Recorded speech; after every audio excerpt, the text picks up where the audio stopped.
baba Suadu ko baba Sadu baba Mariama Baylo ko baba Zenabu ko baba Kajatu baba Bubakar Balde Balde on jarama Balde no mari mi de fotude koto Alhaji Mamadou Garanke no takoma Buba Balde ko mi nyamada Ibrahima Adama Balde no lima Mamadou Idia Balde no lima Amadou Bario Balde no lima e way Balde wajo ma yimbe Balde ko ane do mojo Mamadou Alpha ko ane do mojo ko ane do mojo Balde frère ko ane do mojo way saya ituge koyi atawai Balde no golli kona kiri Balde no golli do lagine Balde no golli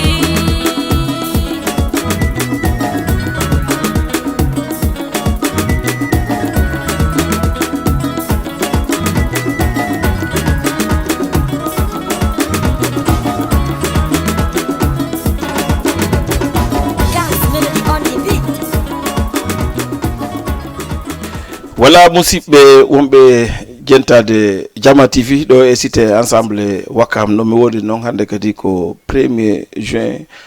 hande kadi en hewtiɗo fi émission ji men ɗin ka débat ji iɗon andi noon hara yejjitali kadi numéro téléphone men o e ɗon andi ko 78 116 82 38 ko ɗum woni numéro téléphone o mono faala participe de émission mo wonɗen wadde on débat men on noon hande mi faala waɗande ɗo débat manan ɗon hoore mum hino e hoore men en fo on débat ɗon noon kadi mi faala jentroɗon mo hakkille ɗen hara on jentorali ɓernde ɗen par ce que tagaɗo ko darɗa tawɗa hino tuusma ka ɓernde fo e gore ma hara hino tuusimo ka watta ka jonde ma kon tawa ɗo e jonde hoore gore ma ɗum noon ko honɗum haray ko fimen enen ɓe worɓe e fiɓe sonnaɓe men enen ɓe worɓe ɗum ko honɗum fi yeeyoɓe ka hoore travaux ji ɗin yeeyoɓe ka hoore travaux ji ɓen wona ngeygu maɓɓe ngun waɗi simiɗo wolude na contre ko ɓe yeyta kon waɗi silan wolude kono hilan contre e hunde wotere no gasa wonno simi explique woɓɓe mon famaylan ha kamɓe yeeyoɓe sah ɓe faama komi woni wolde ko ɗum ko honɗum won ɗum yeeygol ngol ka hoore travaux heɗa jogii ɓiɓɓe tato ɗa jogii ɓiɓɓe nayo walla ɓiɓɓe ɗiɗo ara ka hoore traw ka angalde ka rond-point ka otoje ɗen dogata mankata joɗɗa ɗon yeeygol pour am min wona normal moƴƴa par ce que honɗum waɗi yo Allah dandu oto murtude yo Allah dandu sukaɓe pirude yo Allah dandu goɗɗum yande ko wakkiliɗa o ko wakkiliɗa ko goto o wata wadde tenir pour ƴettugol pottina ka ɗum ɗo waɗɗon haray ko on débat mi faala en addande kamɓe sonnaɓe wonɓe ka yeyde ɓen ka hoore tawol yoɓe yeewu kono ɓiɓɓe maɓɓen yoɓe accuɓe ka nder galle ɓay hiɓe hoɗi hiɓe hodda tawata wonno haray wonɓe ka nder galle ɓen fop ɓe yalta e nde wotere ɓe yaha yeeygol est ce que on faami si towi on daari ɓaawo e hono gendarmerie Wakam ɗo hitande goo hari woɓɓe no yeeya ɗon en face gendarmerie on ar ɓurɓen no andi camion ciment iwno dow ngal ar ngal murti ɗon e ngal warno ɗon buy eɓen jonnoɓe ɗon par ce que kaɓe wonno ɗon ala no hay nokku kaɓe wawi dogirde ha ngal ronka ngam memɓe donc joni noon sa yeehi e trottoir ɗo Dakar on ɗo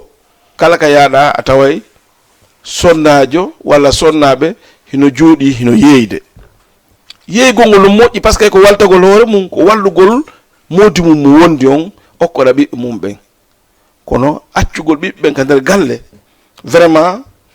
min pour an ko ɗum ɗon ɓuuri moƴƴude bobo ma mo ananda hoore ma a wawata serde mum on ƴettumo arda mum joɗɗa ka yeeta ɗon kono ya ardu ɗiɗo arda tato woɓɓe ɓen ka ari 15 heures yeeygol ɓe jippiki o 23 heures 0 heure hara no wonde koye parfois fay ɓen hara no ɗani takko maɓɓe piji ɗin fof siɗa yaade vraiment a yiyey ka hoore laawol donc min haray ɗum ɗon no tuslan lan faala en fof woni worɓen walla woni sonnaɓe ɓen yoɓe wattan yiilay ɗum ɓe acca ɓiɓɓe ɓen ka nder galleji ɓe yaha ɓe yeeya ɓe yimmoɓe arta hino ɓuri ko ɓe ƴetta ɓiɓɓe kon ɓe naɓora ka ɓe yeeta ɗon haray no mi worani on noon débat on ko oɗo numéro téléphone on noon ko 78 116 82 38 mono faala participe e émission on wolen fi débat on no mi wori noon kadi ko yo nanir hakkille mon ɗen haraw nanirali ɓerden par ce que ko ɗum waɗi ko fi men en fof est ce que o faami par ce que ɗo wona mo jaajo mo woni yeeɗo ɗon wo ko ɓeygu mum walla miñam mum est ce que on faami joni noon si erreur waɗi e mum sifano mi wori noon oto si murte ɗum walla yimɓe piire ɗum walla goɗɗum yani ɗum si ɗum hawrama mo ɗum hawre mum wo ko tampere wondi ɓe makko ɓen donc haray lan habbi on ka 78 116 82 38 mino waɗo mi salmina karama ko Mamadou Winda Diabo telimile kañuma e Marema sonna makko e Hasanatu sonna makko e mawɓe ka galle fof mi salmini Tidiane Mendia e ko weltamo ko fof haray ɓen ton fof ɓe salminama donc haray ɗe wawi yaade ka rési ndaren sen heɓay ɗon clip goto arte miɗo habbi on ka 78 116 82 38 fi participer on ka émission men mayen ka rési allo on jarama eyo inde nden e ka wonɗo noddude ok ɓe yeeyi taw allo allo allo allo allo allo ok musidɓe wonɓe nodde mi toriki on so tawi woni on noddi ha min décorosi téléphone on puusay ka takko télé mo wonɗon walla ɗuyton volume télé on pour no wawen famodirde sina ɗum retour on wawatamo heɓde normal minen kadi min wawatamo ga heɓde normal donc mayin ka régi walla goɗɗo notti kadi allo allo allo ok mi sikki ɓe tun taw haray ko probléme retour ɓe waɗi no mi woni noon kadi nani e ko no wadde so woni ka takko télé o wata wonde ko takko télé noddon ɗon heɓo retour télé on heɓo retour amen ɗo haray no satti donc 78 116 82 38 ɗo e Jama TV enen e Dj Bouba émission la Guinée ke ok goɗɗo ganati allo allo allo oui on jarama to awa inde nden e kaɗaɗo toon ko ceerno men wonde Almadi ceerno Mamadou Almadi no waɗɗa ko jantu ino marsude seeɗa ko jam fewde ina wonande toon yedde Allah buyi ceerno Mamadou a nani émission débat mo wonde wadde on eyi ko on débat mi weelan darde télé mi aray ko débat on mo waɗi intéressant bisimilla honɗum wiɗa e mum ɗon ka yaray ko gonga ayey ɓe siɓɓe men fulɓe ɗo jajiraɓe men nemiraɓe men e jooɗo ka tali arano bene mari ɓiɓɓe ɗiɗi tatoyi no kaani ha way mbiɗo jentima ɗumno kaani ha en doit dartude ɗum en tant que pullo en doit respectude hoore men woɓɓe yeyno ɓannuɗo ɓikkoi mum fof ka takko talon no ñaama ɗon ɗo ko cakan hore respect fusi ala haynata koye fulɓe wallahi ɗum doit andude hoore men d' accord joni ko honɗum conseil ɗaɓe ɗum komi conseil jama o en tant que pullo dignité mawɗo on doit respectude ka a yamari ɓiɓɓe ɗiɗo walla ɓiɓɓe tato accuɓe ka suudu arda e goto wallahi yeeya ayma yeeya ko ɗum sina ɗum kay affaire o sattude ano satti o satti de wallahi ok ceerno Mamadou depuis Almadi min salminima men lande ke so tawi ɓen to fof no jang a weltanama ka participation nani ay ko ɗo ɗumen komi holla e dartu hoore men moƴƴa acce yawgol ka lawol e defugol ñaama problème ala ko gotum sikkitu harayɓe nani joni e continue mahi musidɓe on nani ko ceerno Mamadou Woli kon wonɗo Almadi c'est vrai ko gonga won sayi a yahay Romba e kaɓe won ɗon hara ɓe waɗi nombre heɓe jooɗi heɓe nafade ka hoore laawol e hara virgal ɗum hay fusi ala ina andi ɓe inni wo laccol wandu ko juuti o sa memi ka hoore ndu ɓanda kendu donc sa rombi siɗɗo ma mo waɗa piiji goɗɗi goo a hewtike woɓɓe goo ɓe wooli fi on siɗɗo ma ko wone wadde kon tawi koko aali mettete ka nder ɓernde mi sikki tu goɗɗo noddi kañum kadi allo allo on jarama jonge jam ko jan tunginde nde e kanoɗo toon ok radio ɗon sokoli na allo oui inde nden e kanoɗo toon ko Diallo Elage Diallo Elage on ɗon ɗa noddude ɗum yo Wakam woy Elage woy Diallo Elage nam meɗen heeɗima ok Diallo Elage il faut ɗoyta télé o sa inni hetto télé on heɗoɗa téléphone ma o mi anda si trompata en ka yewtere men ok woy Diallo aray miɗo wiro jama o fof kala dinejo yaltiɗo yasigo aray miɗo lando so tawnimo e jaam weltono jama o fof nam tigi tigi ko Habibou Fata ko woni komi faala ɗon d' accord Habibou Fata ko ne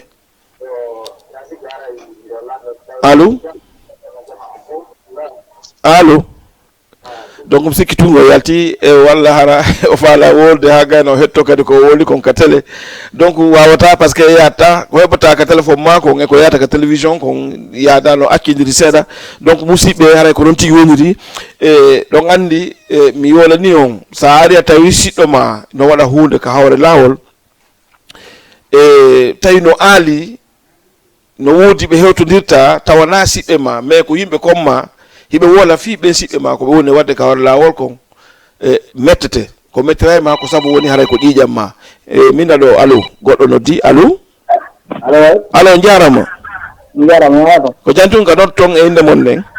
ko Saliou Tano Balde jooɗi ɗo Jongoran Saliou Baylo jooɗi ɗo Jongoran eyi woy Saliou Baylo bisimilla komi weddi on ko weltanagol ɗo weltanagol on fihiragol on kadi merci beaucoup ok yawa ala rewɓen ko honɗum conseil ɗon ɓe rewɓen haray komi conseil ɓe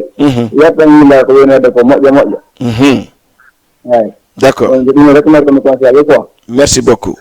ok yaray ok en salmini Saliou Diallo depuis gorɗo to en salminimo kanko e wondiɓe makko ɓe fof noon ko noon tigui woniri hiɗon andi mi toujours ko mi wolta ko sondo wo sondo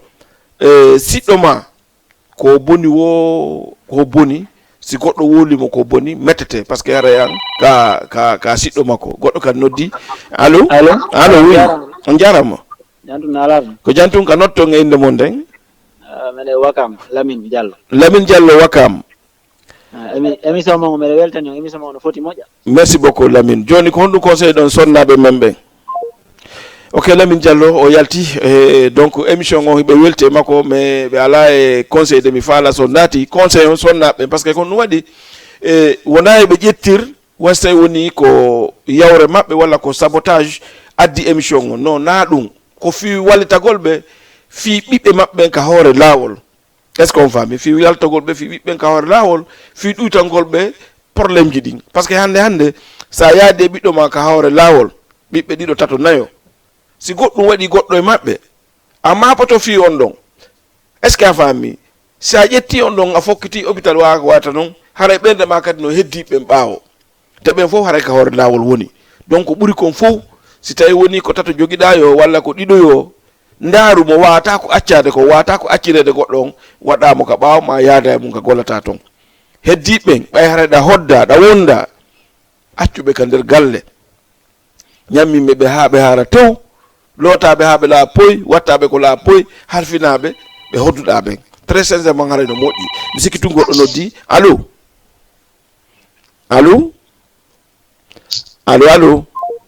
ok on tigui yeeyi donc 78 116 82 38 ɗum woni numéro téléphone men on si tawi kadi ko wonɗo extérieur simo faala nodde o waɗay ok goɗɗo kadi noddi voilà on ɗo yeeyi on tigi waɗa 00221 78 116 82 38 haray ko ɗum ɗo on tigi watta ɗum wonɓe ɓaawo leydi nga wonno kala ko modden wonɓe guiɓe ok allo ɓeɗo fof ɓe ala heɓude donc ko noon tigi woni samminama onon fof kala wonɗo kadi ka Facebook no darde walla ka YouTube page Jama TV on fof kadi mi sammini on goto kala inde mum e yettore mum e ko wonto fof mi samminiɗo monsieur Alpha depuis Italie Jean le président mi salmini Aïcha ko ɗo kadi mi salmita Ismatou Mariama wonɗo ɗo e Labé donc mi sammini kadi di la vérité Amadou Touré depuis Kédougou mi sammini wano Demsi e Kadija ɓenɗo fof mi samminiɓe goto kala e ka wontiri donc mayin ka rési ndaren sen heɓay clip goto arten kadi mi anni o numéro téléphone on ko 78 116 82 et 38 pour den yewdu sikkitu goɗɗo konki kañ kadi allo ok o yeeyi taw donc mayin ka rési allo allo allo allo oui DJ Bouba nam ko homɓe ko honto noddo toon allo allo oui ko hombo Mamadou Camara Djidji Mamadou Camara Wakam no wayi giɗo an on oui ça va konno wayde yaade seeɗa alhamdulillah ne marsude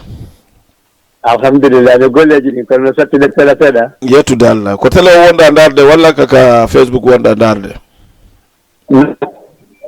na allo allo oui andanal komi woni kon allo allo donc mi sikki tun Djidji Mamadou Camara o yeehi taw donc haray en salmini kala wonɗo e darde Jama TV ɗo e cité ensemble Wakam enen e Djidji Bouba émission la Guineke ko watta chaque mercredi 21h 22h siko samedi ko 14h30 15h30 enen e Djidji Bouba on salminama goto kala ka wontiri e inde mum e yettore mum nde haɗa mi salmina ɗo kadi wano Rabiatou Masi wonɗo ɗo e Medina Guel Tapé mi salmina wano Aissatou Diallo mi salmini ma Bintou kañuma e Mariama Diallo Benatali Aisha wonɗo ɗo kadi ñaari tali mi salmini kañ kadi wano Ibrahima Tayer Wakam Elage Tayer ɓeɗo fof gandi mi salminiɓe mi sikki tun goɗɗo konki daren sa woni e heɓaymo inne moɗo allo allo allo allo jarama gra nala toon o jantuno marsude seeɗa alhamdulillah inde nden e ka noddo toon mane min jooɗi Wakam Cité Avion Wakam Cité Avion honno innete ɗon Mamadou Moussa eyi Mamadou Moussa Ba o nani débat men on ka ala ko ɗum wiɗon e débat o débat o min komi wiye débat o ono ɓe rewɓe men ɓen eko tali mi metti sifade quoi oui ɗum woni wo ko enen ren ay ɓe heɗoɓe ɓiɓɓe fof dakita ɗo ɓe nanga gotum dakita ɗiɓe ko wara tale are ɓeɗo yimɓe sisala comme ça oui kamɓe ɗum noon ɓe dowa accude ko seɓe ara ɓe bamba hay accude ɗiɗo ko suuɗire bamba goto par ce que ma wona oui ara ko ɗum toto enen kadi waɗe soutenir e rewɓe men ɓe ɓe wonɓe leyɗe woɓe wonɓe yelawani ɓe kali min ko ɗum faala toɗa waɗeɓe soutenir on programme ɗi d' accord donc anno yirɗa ɗon haray ko worɓe duwa walde rewɓe par ce que ko ɗum waɗi so tawi woni rewɓe no wadde ɗum ka ɗon tawalde par ce que wono woɓɓe men no ɗum kaɓude mum waɗanama yaw golle walde tawde eyi warɓe eyi ko ɗum ok jarama a weltanama nani en salminiɓe Cité Avion ɓe fo walla ko noon tigui woniri musidɓe wonɓe jarde ɗo e Jama TV ɗo e cité ensemble Wakam ara o nani oɗo kadi ko woli kon donc worɓe hoore mum no duwa soutenirde rewɓeɓen bon kono ina wodi toon probléme goto kadi momi sultata yiɗa andi gorko si tawi woni ka dawo 6h du matin walla 7h du matin yaha golle woɓɓe hewti wo hewti kam wo wano e 20h woɓɓe hewti o 21h est ce que a faami worɓe ɓen woɓɓen ɓe acce ɓiɓɓe no ɗaani ɓe yaha golle nde ɓe hewta kadi ɓe tawa ɓiɓɓe ɓen hino ɗaani piiji goɗɗi gon ton ɓe wawata ɗi yiide par nannani haray ɓe nani tadi wano émission woni wadde ɗo ni no gasa woɓɓe ne est ce que hara ɗum c'est vrai ko gonga sina hara ɓay hara yiɓe ka hawre talol woɓɓe no woodi kadi yaha golle goy ɓe yalta hawre talol ka hewti kaɓe golta ɗon haray ɓe ala yaltude mais ko laaɓe ha laaɓi kon ɗum ɗo heno woodi sikki goɗɗo kadi ko kindare 50 mo allo salamu aleykum. aleykum salam on jarama. On jarama. awa ko inde nde ka noddu toon Balde Ibrahima depuis Ngor. Balde Ibrahima Ngor. way Modi Ibrahima ko honɗum wiɗo e débat men o débat mon kay machallah mo foti ha ki kadi ɗo no moƴƴi men ko en fait. Merci beaucoup. on yaltani on moƴƴaba par ce que ɗon daranire no yaltuɓe ɓen ko en fait. ara mbiɗa weltani ɗum noon ko moƴƴa noon. Merci beaucoup jarama. labama so ko juste pour andu golle ɗum ɗo rek quoi. D'accord wadde ko. D'accord mi weltike buy nani. Ok on jarama. On jarama buy Balde Ibrahima.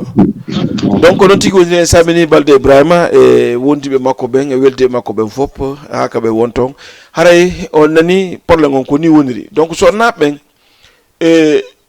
ko kamɓe woni nene galle jooma galle ɗen ko gorko mais nene galle ɗen ko debbo gorko ka yalti bimbi anda ko nu feƴƴata e nder galle on andi no woodi ka fulɓe inni e goɗɗo konki taho ndaari sen heɓay mo allo allo allo allo ok mi sikkitugo yeeyi no woodi ka fulfuɗa ɓen inni wosa ari ka galle a lutti jooma galle ɗen a tawi nene galle ɗen si a wolanimo ko addima kon hara no wawi way si a wolani jooma galle ɗen goɗɗo kadi konki allo allo voilà o kiti donc haray ko ɗon woniri a faami ka sa yewtimo tun ko adduma kon haray a nullimo e moodi makko o yettinay par ce que ko kanko woni ka nder suudu donc allo allo o yeeyi bon jama on haray yoɓe noddu ka 78 comme no ɓe woni noddide ɗo ni 116 82 38 min oɗo allo allo on jarama grana no marsude seeɗa haɗa kadi ko min noddi ɗo joni kira mi yegguton wonango nane nango morceau goɗɗo ko faala morceau hombo morceau ko sayfone ñiwi ɗon kamɓe barles ga en ko ɗimɓe fi ko bale ton ko tani on son ɗon mi faala ko on morceau ok mbeɗen daratimo ga mi waɗantemo nani inchallah a weltanama donc noon tigi woniri so on noddi ɗon wawi wadde kadi dédicace inchallah sayno ga min waɗanayi on par ce que ko on noon ƴetti crédit mon on noddi so landike tum sino woodi min waɗay goɗɗo kadi konki allo allo allo oui on jarama on jarama nala toon jamsi inde nden e ka noddu toon wakam mariama wakam nam mariama anani débat men on ka télé ɗo ko honɗum wiɗa wimi a nani débat men on walla ananal débat on nani débat on bisimilla honɗum wiɗa e makko ɗum ɗon mon moƴƴa enen pulla futa so enen tun yiyata ɓiɗɗo mum no terena ka laawi ni pulla ko tun yidata ɗum ɗo yoɓe acci ɗum kamɓe kadi nam donc onon rewɓe kadi no woodi mon so yii ɗum hara no metta on ka nder ɓerde ka bien sûr no metta men kam booba koyo dañte dowaka acci ɗum da c'est pas normal ok mariama mi weltike ayam paayon okkan ɗon aysa kindiya fodɗo simo welanmi on aysa kindiya fodɗo himo welanmi ka ko mbo welay ma wona ko boni mi wooli tawi mo wodi bono ɗon hindu ko kamɓe ka aysa kindiya non na ɗum minni mi andi ko welay ma hombo welay ma an modi a welta voilà c'est tout wota hersi par ce que modi ma siɗo ɗon hindu ko kamɓe haysi ɓe ala ɗo hindu ko kamɓe welay ma ka ok mais hokkete aysa kindi a nani awa voilà merci mariama donc on nani musidɓe wonɓe jentade walla ndaara kadi jama tv on andi débat addal ɗon normalement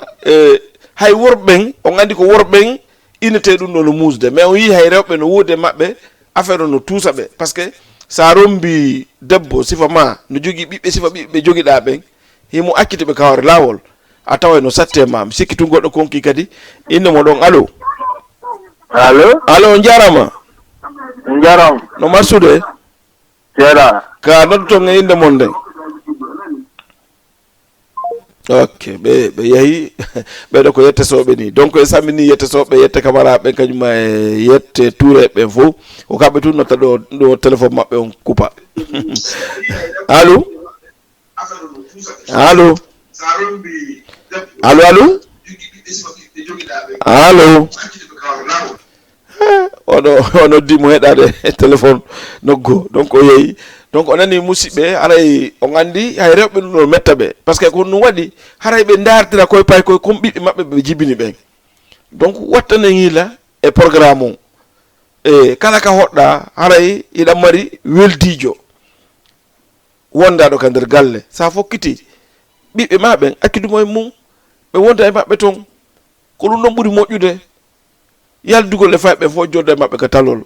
c'est pour le ngari awa tasirata fo goddo no di allo allo allo allo ok 78 116 82 38 do e Jama TV donc comme sikitu ngayil to karezi wala goddo no di allo allo allo ok msikitungo kiti kankadi ok man karezi ndara sengebe clip goddo go nodde ka 78 116 82 38 pour no yotre fi débat mengo man karezi ndara clip goddo go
no mira.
Allo allo allo on jarama allo on jarama boy awa ko to no nodde ine nden ine depuis Wakam ine nden émission mo wala weli de voilà ko no ine te don ko Mamadou Billo Wakam ay e modu pillo ko wi don fi débat men on sonna be yado be fay ben ka hore trawgol na wi mi ko no wi don fi débat men on fi be sonna be wonbe yede ka hore traw ara be yada bibbe tato bibbe nayo ton do tande na allo ok donc misiki tu ngare be kiti hara ko don tigi woniri jama on be fala participe de ko no way ni wasta woni hara misikara no henani be numéro affiché do ka télévision ko on men woni utiliser ko on bien sûr ça ndari ko mi woli ko dum ko 78 116 et 82 38 ko dum woni numéro pour yen yewdu do e fi débatji di wonde wadde tay woni ko wombe ka jelaniri ida wawi wadde plus 221 ça wadi plus 221 wada kadi 78 116 82 38 mina rodo allo nam inaari crédit jandi lanni ok problème ala nam bismillah meden heddi be yaade be bibbe ben ko hore salo hara dum do derakite jonno ko dum conseil dabe ko dum yewdabe ko be duwa wadde na ko hondu yewdabe ko be duwa wadde mi tigi go ko mi don ko kala ikutu bi mo ngoti parce dum no hara dum do na ko hawri nonde d'accord ok problème ala hara no la fala do wonna no takana me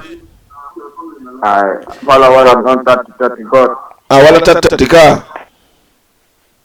gasi ala problème ay bay takana wala tatti goddo e maji inshallah aray afami ka donc aray samini kala ko de tuddo der Jama TV et émission la Guinée ke Djidje Bouba donc onon tigi woniri do gandi fop fotata mais non ko en famondir so na be wallendiren e fi bibbe men ben parce que say de wade débat on ko parce que bibbe men ben fop hino yurmay kono ala ko buri sattude to mo otowal murti tawa pay koy danike sonna jong hino bambi est ce qu'on fami marchandise on hino yeso makko onno wawata jettide dum don fo imagine dum non ko bi konti do ko anabori bibbe tato kayeyata don 22h yuni fay be ngongi be walike be danike donc goddo nati allo on jarama awa inde ne ka doto ton wala to alhamdulillah ko hombo wimi ko hombo ko numéro carte de ni dundo way o inde monde ko wakam Ibrahima wakam no way no la to ido ngejang awa onani deba o ka onani deba o wala ko nu wi do ngafi sonna be wado be dum ben sonna be do kay mum ko be jogi to be sala ko be wona wadde ko acci to be ben ka yasi ok pour le ngala parce que andi kay ko anda fendo ay fus wallahi ben la no wata dan kala be wallahi billahi ara la fala lo songo ya halima ba ne d'accord inshallah nani inshallah jaram merci beaucoup jarama buyi voilà ko non tigi woniri aray doctora sonna be yobe walto fi faybe do ngandi no mi worani non si tay woni Allah wadi na ok si tay woni anabori bibbe tato ka angal de ka auto je de rewata don aw yeyi don ha e 22h wala 21h faybe go 21h tun harabe danike si pay ko danike bamba don danike marchandise no yeso ma fami sikitu goddo nati allo fami ka bon bamba don himo yeso ma so adi sanga wundi mo wala a bambu mo si tay woni gere wadi don wala auto murti do no gerda wono gerda don on a heba problème on fami ka donc sikitu goddo konki dara kankari sen utte do nata allo ok o yeyi bon ala be bipay woni ko yetta so benni yetta so ben bipay woni on fami ka donc haray ko goto tun wata do jettude te o mo jetta don haray hakkima no heddi be on fami donc allo voilà haray hakkilma hino heddi ɓen woni noon ko piiro waɗi wona ko oto murti walla ko woni woko woni ko goto dal wata ƴettude si Allah to mbi tawi woniɗa bambi o ya ko goto kadi jimata ƴetde ɓeeɗani ɓe wonɓe ka leydi ko guera wodo woday ɓe accuɗa ɗon ɗum kadi ko so tawi woni hara yiw dega on avant o heddema a faami si tawi dega on no bettuma vraiment a wawata hay fus donc musidɓe en torondiri mo be ka wontiri e ɓeygure mum nden woni sonnaɓe woni enen worɓen wonɓe darde o émission la guineke enen e Dj Bouba sukaɓen waldiren ɗuyten sukaɓen ka hoore traw e rewɓe yeeyoɓen wona rewɓe minda yo ɗuytude yo modi ɓen accentimɓe ɓeygolde mi haalali ɗum par ce que ko ɗum waɗi kota janggo goɗɗo innuɗo ko Dj Bouba en waɗi émission waɗi si rewɓen accintina non na ɗum minni min naali yo rewɓen accitu yeeygol pour yo ka laaɓu ko a faami ka allo allo allo allo allo on jarama awa inde nde ka ɗoto toon ko magde lekki ande na magde lekki ande eyi honto hoɗon nodɗo ko honto hoɗɗon wakam ayyo way lekki ande ɓawi tunga woni lekki ande mi sikki tunga antinay men o débat ka ayyo voilà on ɗum wiɗa e fi sonnaɓen yaada ɓe fayɓen ka hoore trottoir ɓe nanga yeeygol e ɗe otoje ɗuɗɗe eyyi komi torto ko babiraɓe mi toroto e fi programme paykoy koy si tawi demiraɓe nawede yeygol ko babiraɓe siɓe jippito ɓe jewtata ɓen ka suudu mo nena yaye ha si 23h30 ko masalan ɓe arta d' accord aɗa ko ɗum ɗon mi toɗi babiraɓe o nawi ɓaccitu nene baɓa e ɓiɓɓe ɓen fof ko ɓe aɗa ka yeygol ɓay aɗa nawnini surtout ma sa nde nawayi ni wonjili oui eyi haara ɓe weltinora kadi e battini émission ji ɗi wonɗon dogi mbeɗi ɗi laɓaɗi yooɗi ɗi foti merci beaucoup mi weltike eyi mo jarama foto ok a jarama ko ɗon tigui mi rewata mi yara ngor mi salmina ɗo wano Yero Lenguewel e sonna makko e fayɓe fof mi salmina ɗo kadi wano ceerno Laba Ndiyan e sonnajo makko e fayɓe mi salmina ɗo kadi wano Mamadou Saliou mi salmina Modi Aliou Diallo Binta sonna makko mi salmina Saybatou Talanda Lamarana Dieynabou Mamadou Alpha e kadi Dietou donc on fof on salminama donc ko non tigi woniri immoɗen ɗo yahen kadi e ndaren clip goɗɗo go arten mais nak komi yiiɗi ko yo wallodir ni worɓe ni rewɓe fayɓen kacingolɓe ka hawre traw haraɗa wonde ɓiɓɓe tato nayo ɗa jooɗiɗa yeeyde en faami ka donc haray may ƴetten clip goɗɗo go arten sikki tun goɗɗo konki allo oui on jarama jarama de Dj Bouba awa ko homɓe ko Pay Kumpita awa d' accord Pay Kumpita ko honɗum wiɗon fi débat men o ga sonnaɓe men ɗo e ɓiɓɓe men ɓe Dj Bouba mo waɗanoma goɗɗum wona heɓugol ngol woni goɗɗum ko honɗum woni goɗɗum ko honɗum woni goɗɗum ko dankagol ngol ko hombo dépendre ko e baba bobon e nene bobon ɓe fof ɓe duwa famodirde ɓe danko bobon d' accord joni mi faala e ngarde minni mi faala e ngarde détail ɗiɗi droit baba bobon ko dankagol bobon e nene bobon ko honto droit dankagol baba bobon e nene bobon ko honto e droit baba bobon ko wanti wakkilo e waɗa financement ko doit waɗede ko naata bobo faɓɓen ka l'école way siɓe janga siɓe jayi joni paybu ma yeehi ka l'école hande kadi nene bobo hettike kala ko sayi ko business nene bobo watta hatta o waɗa business makko nam joni noon sayi no woni accitiri paybu ma ni hiɗa jooɗi waɗi tabum ɗo honno a jooɗi acciti fayi ma wenge ɗum ngol lawol andi ɗum wata marsude d' accord jonon say noon bawa bobon tigi woni ko o woni tugalal ngal ko on kanko organise to galle makko ɗen oui joni noon so organise ha moƴƴi nena bobon heɓay kano fawtora d' accord go parti ɗo ko honno woni parti o ɗe joni noon so tawi wimi si Allah waɗi gorko o waɗi konko wiɗa ɗum debbo kañ kadi ko honɗum woni rôle makko ka nder galle debbo ko ni rôle makko ka nder galle ko tampi la nafa e makko ɓen rawna ɓe diina l'islam o tambitoɓe o anda ko honɗum ɓe ñamata ko honɗum ɓe watta ko honto ɓe waloto honto ɓe woni e yaade ɗum ɗon fof o anda ko honɗum ɓiɗɗo makko woni e wadde kono sa heeɓi accatiri ni anda ko honɗum ɓiɗɗo ma woni e wadde o yalta e joni o yaada e bandi wallahi ka fimo o yata o walla fimo o nelamo kaw sutti nelede o sooda cigarette o sordnaro e joni hoore makko kamɓe wallahi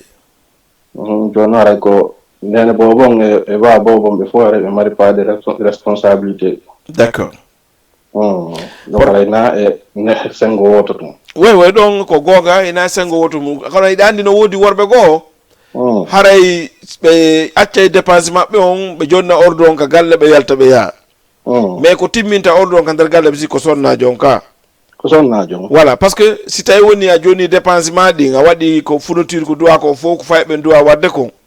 sonnajo on e hoore mum inni sa yeeyi a janggo e école ari a tawa lanɗo haray tawan ka ɓe yeyoyta to te gorko on hara mo yeeyi golle gorko nde mo jippo o tawa ɓe fof ka nder suudu est ce que aray mo wawi ande ko ndone feƴƴude o wata ande bone feƴƴude ande kone feƴƴude wo ko nene bobo voilà donc part de responsabilité on côté ɗon haray ko debbo on ka ɗon dey ɗon kadi ko ɗon kadi no tawa e debbo on voilà parce que rewɓe fof fotata voilà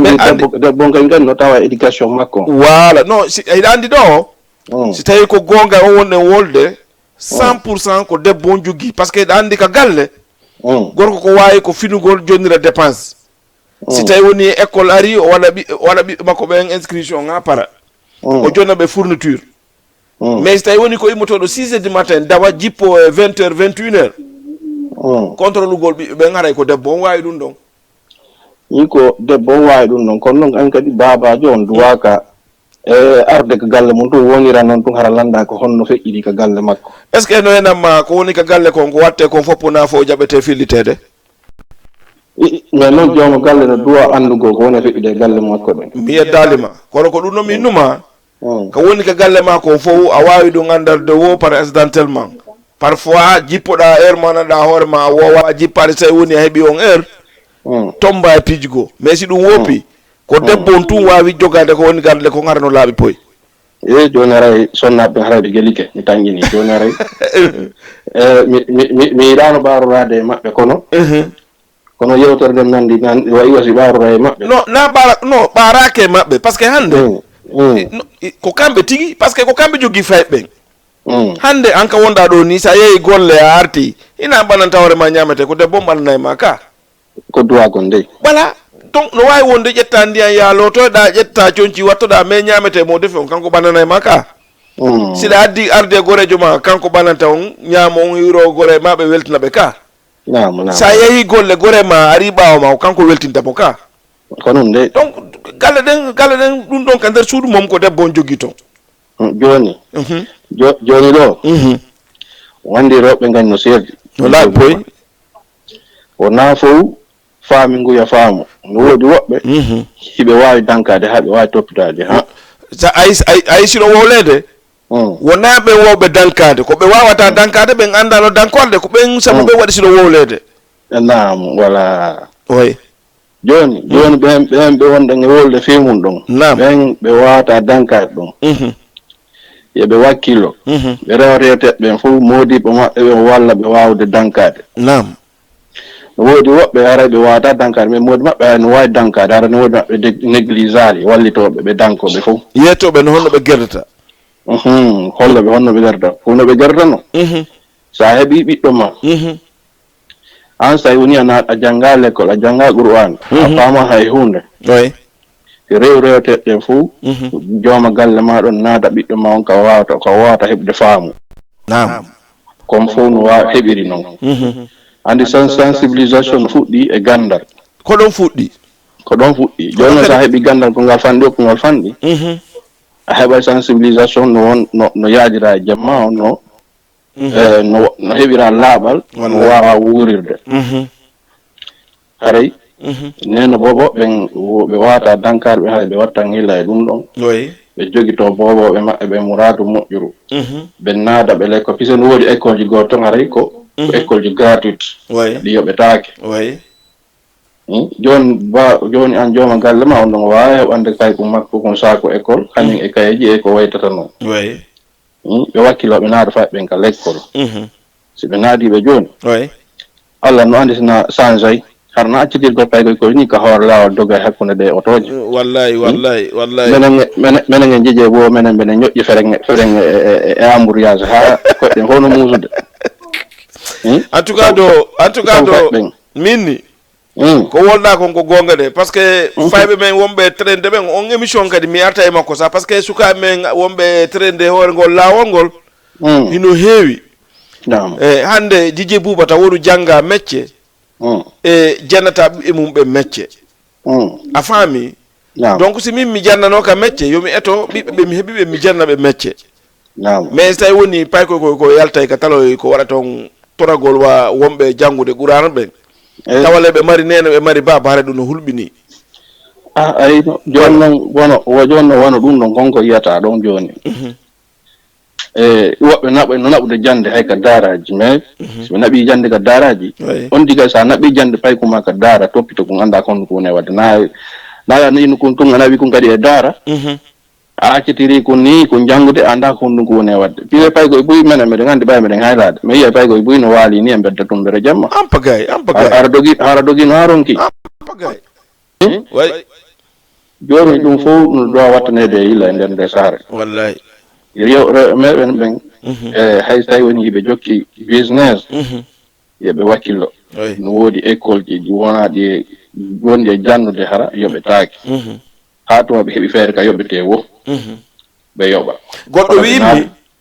goɗɗo wi'immi wono heewi kadi e sonnaɓe tawata no jogii ɓiɓɓe tato nayo ka hoore laawol ɓurɓen woɓɓen haala ɓe wonda e moodi mum woɓɓe ɓen quoi ça veut dire hay si moodi maɓɓe feƴƴinami hara kamɓe moodi maɓɓe ɓe welda a faami ɓe oblige o récupére gol ɓiɓɓen fof ɓe wonda e mum bon andi ɗum fof no adda caɗele hakkunde aaden e gorko mum par ce que no woodi worɓen kadi ko ɓe jaɓata donc ko ɗum noon waɗi si mi inni toujours ko guerte fof rewɓe yoɓe wallito hoore maɓɓe par ce que dankagol fa heɓɓen ko hoore maɓɓe ɓe woni walde wona moodi maɓɓe de e pay kun si ñanɗi ko ɓuri kon ko ɓuri yidde ko nene mum de ko nen makko ɓuri andude di bam makko voilà donc joni danka gongol noon ko kamɓe duwa waltade hoore maɓɓe fay ɓen pour no ɓe wawira nafude hoore maɓɓe ɓe nafa nene maɓɓe voilà min haray ko ɗum ɗon min miyi nam awa joni ɗo kisa e nene bobo ɓen yoɓe wakkilo ɓe wakkilo nani ɓe wakkilo muradu moƴƴuɗo ɓe naada fa ɓen ka école ji ka jande alqur'anaji faamu ngu wawa heɓade seeɗa har ɓe accitiral fa ɓe ni ka hoore laawol haɗa enen toriɓe ɗum ɗon en tout cas ko ɗum ɗen ɓurde si tawi woni kamɓe modiboɓe maɓɓe ɓe haaɓi ɓe wonde fayɓe yoɓe eto ɓe ndaara ko honto ɓe wawi tan ɓiɓɓe maɓɓe ɓe wawa janngude piiji goɗɗi go harana doggo ka laawol tun wallahi sa yeehi ka ngal de ka oto jeɗe rewata toon a hersa e hoore ma wallahi andi noon Dj Boubou andi ka saara ɗo hiɗe wakkili sabu woɓɓe meɗen ga fayde ɓay woni mbuuɗi ala heɓade joni ɓe ɓiɓɓe heɓotu joni noon Dj Boubou si ɓiɓɓe heeɓi ga suudu heewi joni noon ko honno ɓen ɗon ɓe heɓirta gandal walla ɓe heɓirta goɗɗum ɓay la jenti so tawi woni mbuuɗi heɓaki yo ɓiɓɓe heɓo joni noon ko ɗum woni ka saara ɗo so mbuuɗi heɓaki yo ɓiɓɓe heɓo iɗa andi joni noon wano woodi ɗo suudu ɗo a naata ɗo suudu tawa ɓiɓɓe sappo no toon presque walla ɓiɓɓe jeɗɗo mais na fo wata naatde école na fo wata gaynande mais noon au moins sa heɓal feere naadiraade école naaduɓe métier bisetere yagal no woodi mécanique no woodi c'est vrai piiji boyi no woodi konti wata ɓe naadude wallahi eyi ko ɗon de bon yimɓe men ɓen parfois on koto ɗon woɓɓe maɓɓe no wedditi no wodi non kadi an paga be anda hore ma naadi bi mum mecce kono sa ndari kadi buy naadu be bibbe mum mecce min naada be mecce go harayla wadi contre mum parce que pay kun kun duubi sappo go kun duubi sappo didi jettugol on naba mum mecce min pour an haray no lawdi on ko duwado do jangude taw momindira hakkille mun den soit disant français wala alquran ha o hewata niwo goddo go so wawa jettede o nabe jangol mecce mais sa nabi pay kun 11 ans jangol mecce est ce que ina lannugol dole makko den do yo hewtu ka wete ko dole to jugu dole makko den ngese haray dole makko den lannali no ha lanni tigi mais andi faade sa yi na mecce na bam andi aray ko faire jangugo ngo walla dum do woni e baaki fena do mo ben wi wonde fonctionnaire mais no andi jande ko be anda ben base jettugol jande ene ko fi fonctionnaire jande perde temps exemple hande sa naadi biddo ma o jangi école hasi ko on en 36e mo haadi kala ka jaltinda mo do so yalti sa nabi mo jangol mecce o nebata ka jangol mecce makko parce que hakkil makko ngara mo bike a fami ko mi hala makko ka donc wala sa nabi mo jangol alquran haysi ko nasi ha tabara o jangi exemple wala ha yasin si tawi dum don tungo diggini sa akiti jangol sa nabi mo jangol mecce kadi a taway hino buri mo neddo manada hoore ma o meeda jangude hay fus a fami ko mi hala makko ka donc wala munyal nga wonda munyal fi nangol mo mecce dengol jettinga munyal don wada e ma nada mo jangol alquran wa nada mo jangol français comme no wi dani no wodi école jilanda hoore ma di obita ko gratuit a fami ka donc problème on ko do woni donc affaire on jama on doit walitade hoore mum fay ben nabugol be mecce hara ko pay kun tutu kun ni hay yimbe leydi ne si be tawi pay ko tutu no janga mecce ni be lanto ko ndum addi odo est ce que ko jango mecce ni wala si ko biddo ma artu wadgol visite tellement haray ko be yida dum non ka ko non woni voilà donc haray ko non woni ni quoi doni haray bayi won bana men ton kali ni kasara won wodi wo mi kali oui doni ay mana kay wona be naati ok ko pay computer de ka ni ko pay computer jodi ko wakaw ok pay computer jarama mi weltiki haray vraiment contribution ma on weli a jarama boy nani ok a jarama ok albarka donc lon tigi musibe on nani pay computer na samna kuntigi donc kuntigi ne babo y a pas de problème inchallah donc lon tigi woni on nani odo yotre ko yoti kon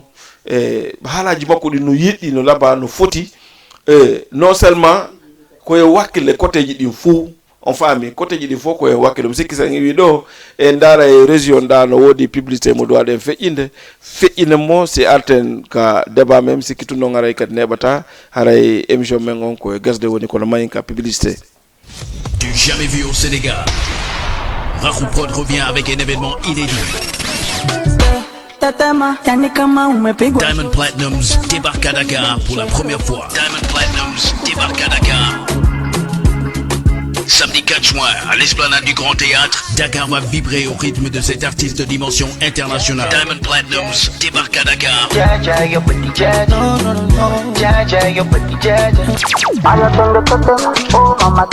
Diamond Platnumz, en première partie, Samba Posey, One Lyrical, Woozlo, Marouja, Orphy, DJ Dollar et bien d'autres. Billets en vente au Saveur d'Asie Bourguiba, Pizza Time, KFC, Rapido, Restaurant Le Bazov, Facebook, EasyTicket.com et Team Tickets. Partenaires, Nescafé, Premier Bet, 2STV, E-Media, Trace Sénégal. Entrée 10 000 francs, VIP 30 000 francs CFA. Infoline 221 78 604 59 59 78 604 79 79. Diamond Platnumz à Dakar, le 4 juin. Un événement à ne pas manquer. Ouverture des portes, 21h. Concert 100% live. Voilà, ko don tigi woni concert 100% live harande nyande le 4 den ka be wi don haray tagoto tultu enen Jama TV menen donde nyande benen ko menen ngatto habbe men ka 100% live. Voilà, donc musidɓe men samini on goto kala inde mum nde yettore mum nde gara e yaay émission men on presse neɓata haray ko gasɗo kono noon ɗo wawi noddude ka 78 116 82 38 pour participer au débat e no odo suka woli non onani ko woli kon donc maynka résident resenga bay clip goto parce que no wotrino be clip o kembe e arting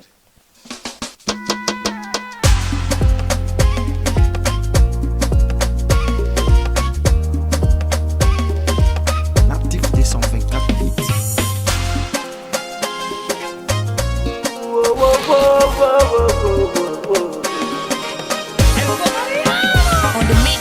Mi wallo to bay mi dano trato, mi suto to bay mi sumo trato. Tepe ya wi mi wala yaude, jemma betu ko mi jowoto. Mi wallo to bay mi dano trato, suto to bay mi sumo trato. Tepe ya wi mi wala yaude, jemma betu ko mi jowoto. Ko alla lando wali, eso tonto moja ija. Allô. Allô. Ouais, retour lekkande moɗon. Oui.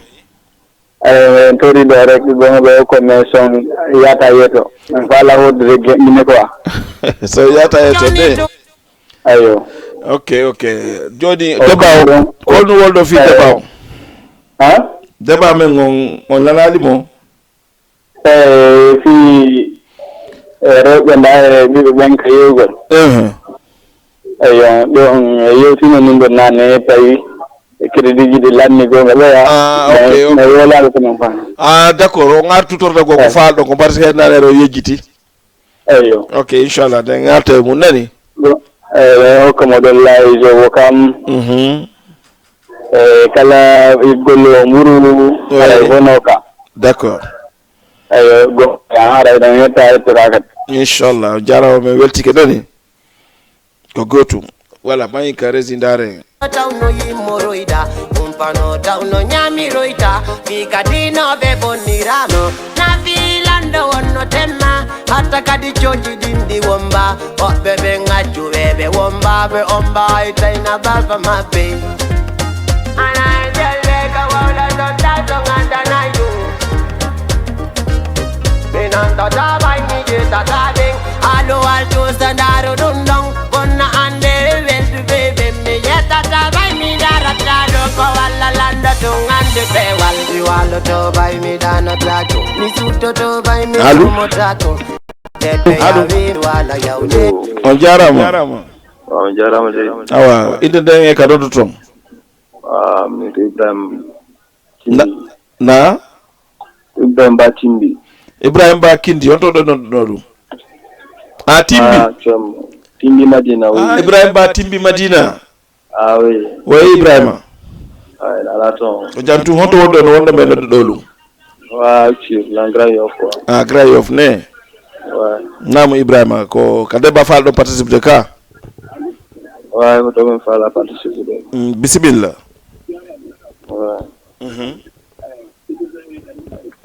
way men en heeɗi on deba on nene on e baba on fof no woni pas de responsabilité e fayɓe mum ɓen quoi oui parce que si tawi baba on acci dépense acci ɓiɓɓe mum ɓen ko nder suude e ɓeygo muɗum dala norme oui ko nenen doit dankade e fayɓe ko nder galle o wadde goɗɗum ngo il faut que o dankito fayɓe ko nder suudu taw ɗo yaltude no waɗa goɗɗum ngo ɗum ɗon mi minne ko deuxiéme position quoi oui mais kono so tawi baho acciɓe ɗon o yalti o yeehi o innimo yewde jooɗe o travaux jo innamo yewde mo duwagoy mo duwa wadde ɗum ɗon c'est vrai mo duwa wadde ɗum mais kala ko waɗi fay ɓen ɗon ko kanko woni ko par ce que o duwa ka accude fay ɓen ɗon walla jippigol ɓe no ronno ɗinna yahen walla travaux to kanko debbo ne encore fayɓe ko enen fulɓe enen fulɓe oui au plupart ko enen yiyata ene jooɗi ko hoore travaux yi ɗo woɓɓe fof ko andi haala welataɓe mais kono en doit ɓeydude ɗum ɗon walla hay si anti yaha yeeygol ƴettu faɗɗen fiɗi acca hamɓe jippo école accaɓe ko ɓe suudu mo yalta yaha kañum tun jooɗoto yeeyaɗo ha momano falla arta ouais tawi modi maɗo jaɓanma ko wonɗa waɗa ɗon ɗo so no jaɓanama mi comme conseil ene fulɓe gonti accu ouais ha famodira e modi muɗum si modi mum acci wonde suuɗi on to e joɗɗon ok ɗin ko ɗum wiyata ok problème ala ok aray jama ɓe jenti e ɓe jenti kankadi contribution makko on ko woli ko haray mi raɗaki gorko no mari part de responsabilité iɗa andi worɓe ka sar ɗo hiɓe mari probléme ji ɗiɗi hande si ɓengu ma en ni no faala yeyde ayni o yeyata o darto inna a timminanamo ko faala kon fof a añanimo kadi dole makko ɗen pour yo yeeyu o heɓana hoore makko ɗum no waɗi waddoɓe ɗum sikki tun goɗɗo kon kindare so naata e gayntoɗen après allo allo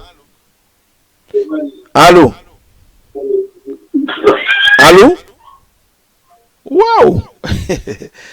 a faami ka woɓɓe ɓen ɓe accita ɓeygu maɓɓe ɓe yeeyu si ɓe newni adda kadi probléme goɗɗo kan naati allo allo on jarama on jarama de awa inde nden e ka wonɗon noddude ko Adama Hawa Keita Adama Hawa Keita ok on to wonɗon nodduɗo ɗum ɓe nodda Wakam ok Adama Hawa a nani fi sonna ɓen ko wona yewtede kon e moddibo maɓɓe e fayɓen walla a renanalde ba on eyyi ko honno wiiɗa min nani fi débat on koko wondi e haqiqa oui koko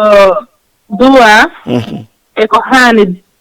d'accord par ce que minen rewɓe fof ne hoore amen oui responsable siji ɗin fof waɗa darata ko rewɓe ɓuri ɗi jogade ko nder suuɗi gorko ma si accima ko nder suudu yalti yangagol ɗaɓɓa ko ñaame adda ko nder suudu o heeɓi wo ko ya muñude e muɗum anda ko ɗum ɗon Allah joñño fewndo ɗon nam kono rewɓe buy haray ko ɗum woni famata par ce que debbo kala suttuɗo yaltugol yaago yaati yeeya haray lanni oui par ce que ko wiyete dewgal kon koko tiiɗi debbo o gorko o fof no duwa hummude ko duwa kon hakkudeji moɗon nam kono rewɓe ko duwa famude manque komi ɓaymi wiyama komin rewɓe ko minen ɗoftoto ko minin duwa ɗoftade par ce que sa woni e dewgal maɗa koye fof muñoɗa hiiraɗi fof nanaɗi fof ɓiɗɗo ma on a duwaka mo accude o yalta ko yaasi o wa'ano waɗi o harale an hen makko ɗa wuuri par ce que tawi woni hi accimo o yalti ko yaasi o yeehi o hayleyke walla goɗɗum waɗimo ko an kadi jooɗoto o wulla inna e bobago ɗum ɗo waɗimo ɗum ɗo waɗimo e tawle ka woni dankakimo rewɓe fulɓe fuuta ɓen ɓurɓe ɓen hannde kono way sa fottide ɓiɓɓe maɓɓe ko yaasi billa sikka ɓe ala jeyɓe hay wallahi so tawle hara ɓe mari jeyɓe hiɓe mari nen hiɓe mari baaba carrément min ko minata rewɓe fulɓe ɓen eɓe wakkilo ɓe muñño ɓe wona ko dewgal maɓɓe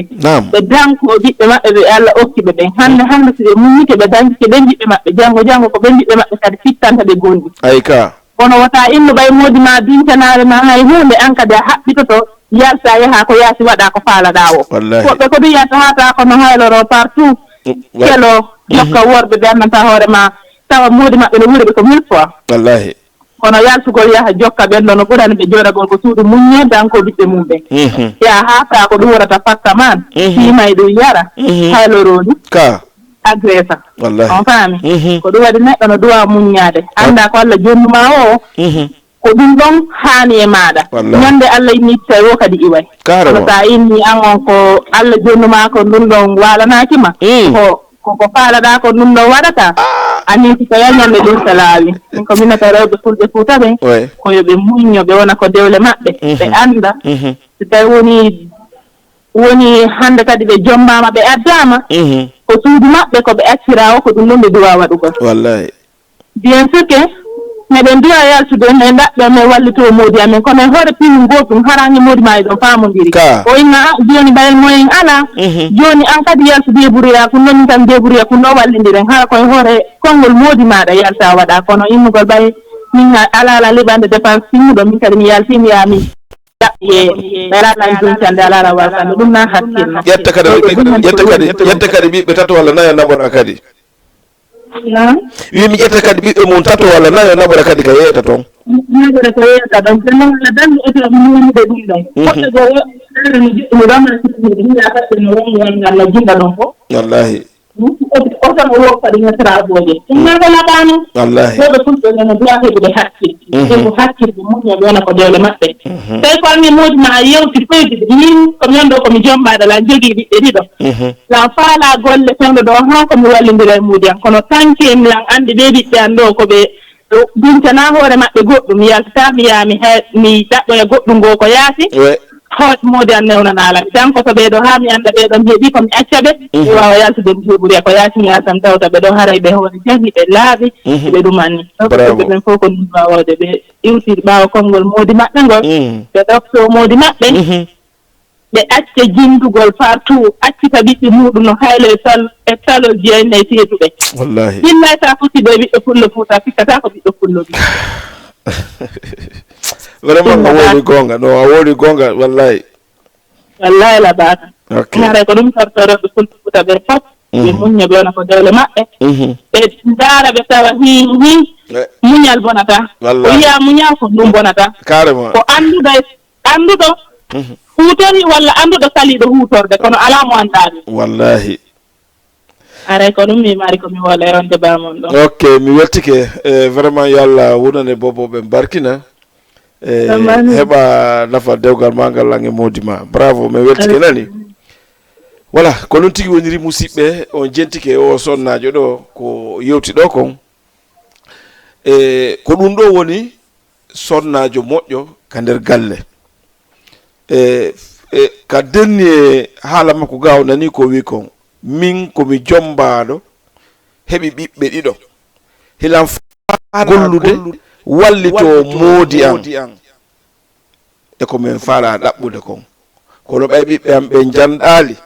mi jooɗoto taw mi danko ɓiɓɓe am ɓen ha ɓe wawa duncande hoore maɓɓe goɗɗum ɓe sendidira ko boni e ko moƴƴi simi naata gollugol vraiment ko ide molanaɗo ni on faami donc haray mo beeno duwa ƴedde ide sifa ko ɗo ƴetti kon wallugol moodi mum a ñaaka yeeygol a ñaaka donc goɗɗo kadi naati allo allo allo allo allo allo on jarama ko jantum inde nde e kanoɗo toon ko Mody Ibrahima photographe Mody Ibrahima photographe Mody Ibrahima photographe Medina eyi wallahi on jarama goy ala toon no hajja Fatimata en waɗi e fayɓe ɓe jang a defama weli mi weltike merci beaucoup on jarama ɗo debbo ko yeeɗi ɗon kono laɓa wallahi